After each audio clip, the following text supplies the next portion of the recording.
Hello, I'm Matheus Nunes. Matheus Nunes' career is one of those underdog stories that every football fan loves. At the start of 2025, Pep shocked everyone when he said Nunes was not clever enough to play in midfield. I think he's not a player to play in the middle because he's not enough clever. That's a brutal thing to hear from your own manager, especially when the club paid more than £50 million for you not that long ago. But football is wild, because a few months later, the same Matheus Nunes that people were doubting suddenly became one of the best right backs in the Premier League. I think he has really a lot of talent and he's a bit special. The position switch came out of nowhere, but it changed everything in his career. He survived the criticism and reinvented himself. So how did a midfielder who struggled at City turn into a top tier fullback? Well, to understand that, we have to look at his journey. Nunes was born in Rio de Janeiro. So I born in Brazil. I lived there until I was 13. But his football story really began in Portugal. When he was 12 years old, he moved with his mom and English stepdad to Ericeira, which is a quiet seaside town near Lisbon. Ericeira is so important for me because it was the first club that I played in Portugal. It wasn't a smooth transition. He didn't know anyone there, and he wasn't even allowed to play official matches in the beginning. Because of missing paperwork from the move, he had to wait an entire year before he could actually compete. All he could do was train with his local club, Ericeirense. But even just in training, he stood out. His old coach, Ruben Franco, remembers it very clearly. He said that Nunes was Brazilian, so he already had a special relationship with the ball. But he also had crazy intensity. Even as a kid, he could dribble through adults in Portugal's lower leagues and had the engine to run all day. While his talent was obvious, life wasn't easy. At this point, he was playing football in the 5th division, so he still needed to find a way to get money for his family. So every morning at 5 a.m. he'd hop on his bike and ride to his godfather's bakery. Reportedly, he spent hours baking and selling pastry, one of those being Portugal's famous custard tarts. I'm getting hungry just recording this. After work, he'd squeeze in football training in the evenings. He later admitted that the routine almost broke him, having to constantly wake up early, stand all day, and then train again at night. It wasn't obviously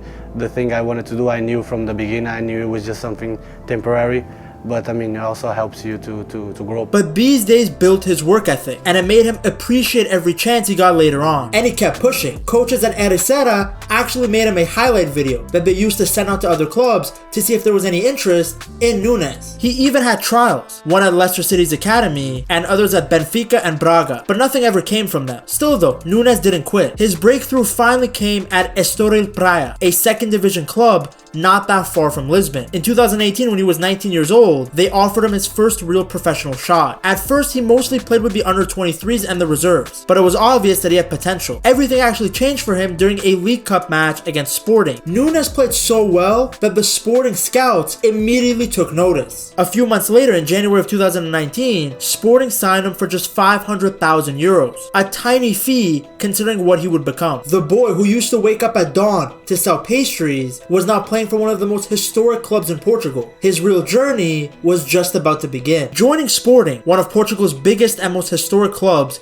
was a massive moment for Matheus Nunes. But he didn't just show up and instantly become a star. Sporting also started him in the under-23s so that he could adjust to the higher level and the expectations at a top club. It wasn't until January of 2020 when Ruben Amorim, of all people, finally gave Nunes his first team debut, bringing him on in a league match. Then from that point onwards, Nunes never looked back. The timing couldn't have been better. In the 2020-2021 season, Sporting won their first league title in 19 years, and Nunes had played a real role in that success. He brought the energy, intensity, and ball-carrying quality that he was so known for to the midfield. Sporting also won back-to-back Taça da Liga trophies in 2021 and 2022, and once again, Nunes was a part of both. It's crazy to think that a few years earlier, he was in the lower leagues. Now he was winning trophies alongside international stars. What made Nunes stand out so quickly was his playing style. Sporting often used him as a box-to-box midfielder, and his mix of speed, strength, and technical quality made him very hard to handle. Since he was taller, he had these long strides, but still had great balance. He was also extremely press resistant. In fact, in his final full season in Portugal, he was one of the most fouled players in the league. Teams struggled struggled to stop him because of how easily he drifted past challenges and how quickly he could carry the ball from one end of the pitch to the other. Nunes could be sitting deep in midfield, and within a few seconds, he'd be at the opposition box. That's how good he was. He was able to find the spaces and then immediately explode onto it, either with or without the ball. He wasn't just a dribbler either. Once he drew the defenders in, he kept things very simple and smart with his passing, helping his teammates find open space. Sporting's president, Frederico Varandas, was so confident in Nunes' future that he once said that the club would eventually sell him for enough money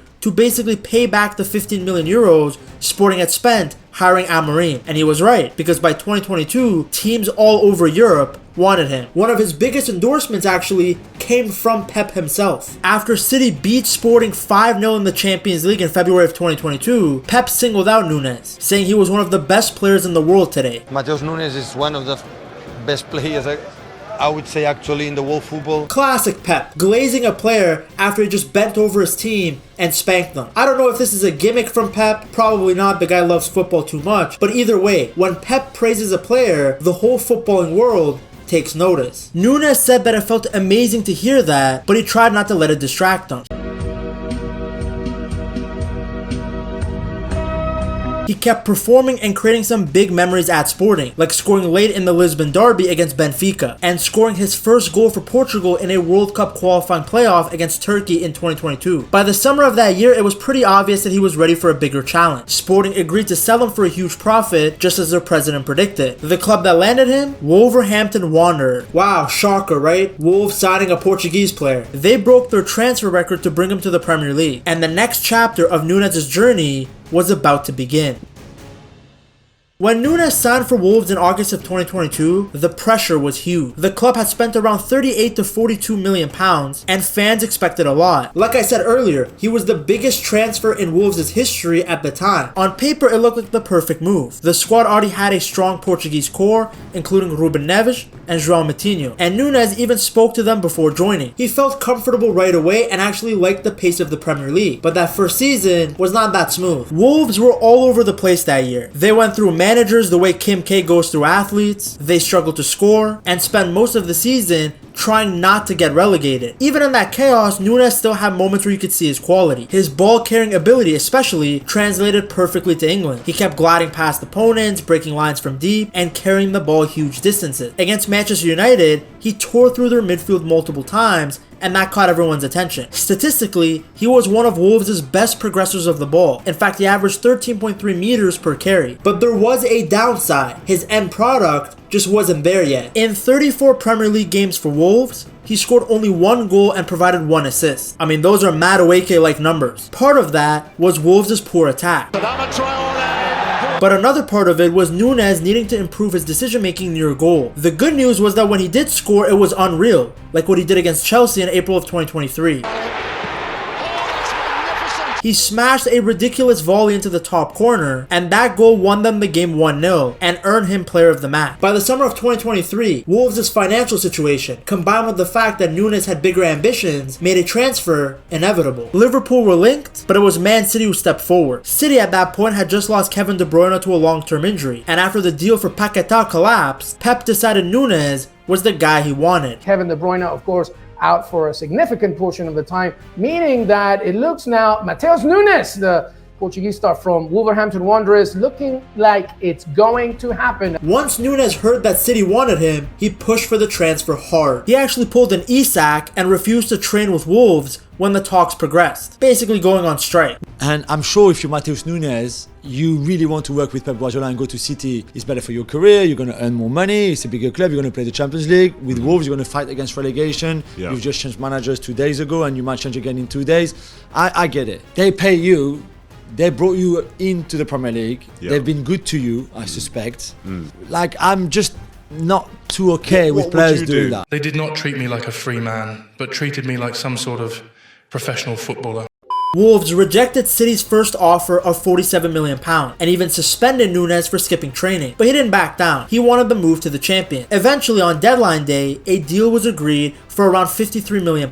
Nunes got what he wanted, a chance to play under Pep Guardiola. Oh! Guardiola!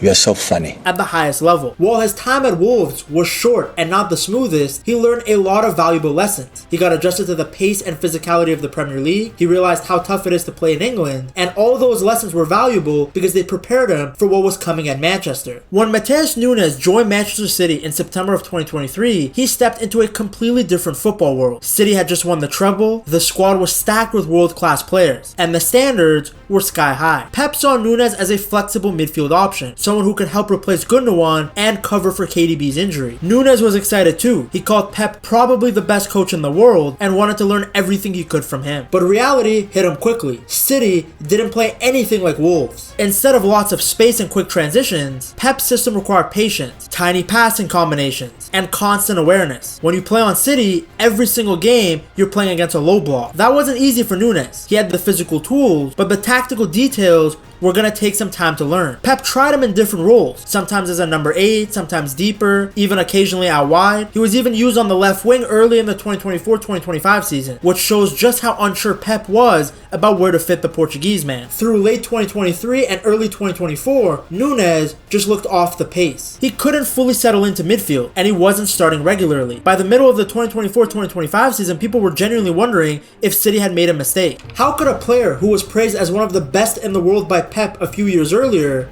suddenly look so out of place? My own opinion of Akanji and how he's transformed, but I just don't see it with Nunes. Again, Pep will prove me wrong more times than not. We'll be there. We will be there. Then everything changed in the weirdest way possible. In January of 2025, Lincoln Burrows, aka Kyle Walker,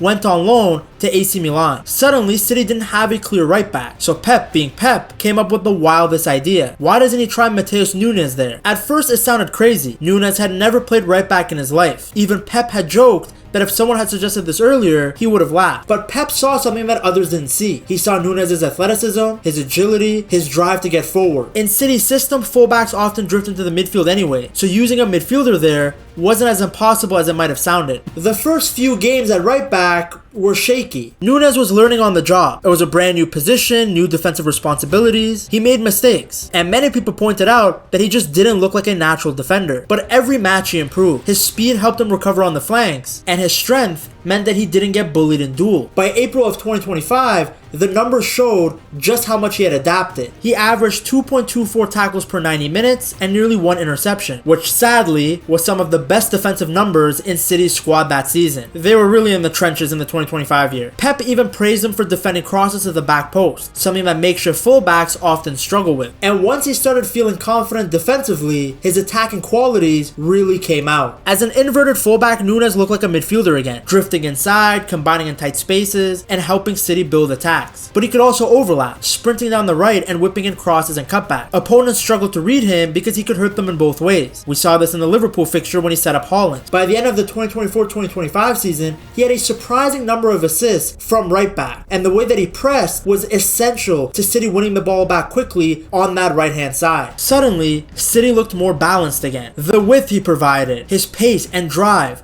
replaced what they lost when Lincoln Burrows left. Pep's opinion of him also shifted. In the Manchester derby, Pep had said that Nunes wasn't suited to midfield because he wasn't clever enough. But to be fair, he immediately added that Nunes had incredible skills and could become a top right back. I think he's not a player to play in the middle because he's not enough clever. Having incredible skills, and he's learning a lot. You know, the fullbacks always have a big mistake is when the cross for the far post where you are, always they are sleeping. And he defends really well at 2 or 3 crosses like Bruno put in the far post with Dorgu, and his attention have something, physicality do it. But yeah, he can play in that position. He helps us a lot. So it was classic Pep criticism, but with a roadmap on how to get better. And Nunes took it seriously. His performances kept improving. Fans who had doubted him suddenly started praising him. And in the end, I didn't give up. And this is what counts. And if I had given up, I wouldn't be where I am today, you know.